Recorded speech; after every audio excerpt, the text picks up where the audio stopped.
Now, here, the government has confirmed that all 39 asylum seekers housed on the Bibby Stockholm barge moored off the south coast of England have been taken off the vessel. That's because traces of Legionella bacteria were found in its water supply.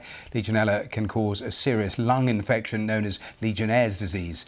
The BBC understands the evacuation is a precautionary move and officials are planning to move the migrants back onto the barge once the all clear has been given. Well, let's get more on this because the use of that barge has, of course, been really a political controversy that's lasted for days now. So let's head to Westminster, speak to our political correspondent, Georgia Roberts. And Georgia, just tell us the latest in terms of the detail of why these migrants have been moved off, what the authorities are actually saying here.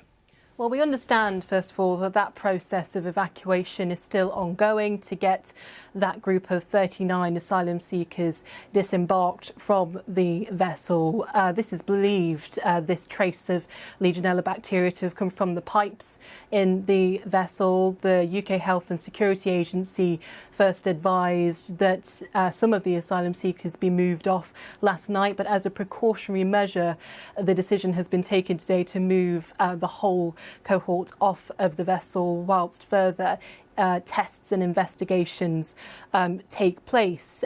We understand that though the asylum seekers who were on board have used the water supply, no individuals have presented with symptoms of Legionnaires' disease, and the asylum seekers are being provided with the appropriate supports. Also, because the samples relate to specifically the vessel itself, the advice is that the wider local community is not at risk. The Home Office is now awaiting, of course, those results, those follow-up tests which have been carried out by Dorset Council's environmental health officers, and the government said that they are going above and beyond the UK Health and Security advice by evacuating all 39 asylum seekers temporarily, although no timescale yet as to when they'll be able to get back on board.